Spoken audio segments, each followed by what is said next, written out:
rental market appears to have slowed its steep upwards trend as pricing is holding and days on the market are rising.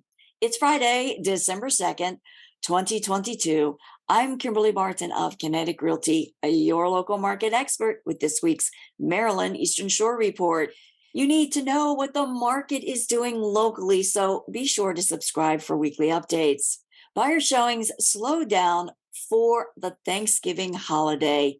Cecil County interest from buyers remains high, with Caroline County at steady.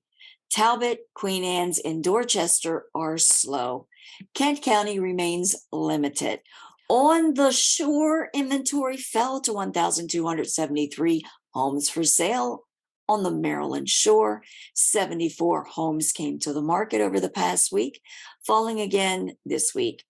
51 homes are coming soon, 55 went under contract, 46 properties went to pending, and 95 properties sold in 11 days at 99% list to sold ratio. The highest sale this past week was in Stevensonville for $3,495,000.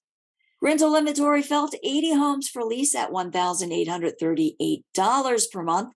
These have been on the market for 37 median days, which is rising. This data indicates that rent prices are not rising as steeply as they were, and they are staying on the market longer.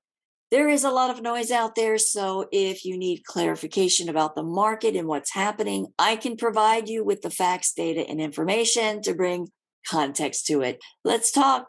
That's a wrap for this week's Maryland Eastern Shore Report for Friday, December 2nd, 2022. Thanks so much for tuning in. Until next week, stay safe.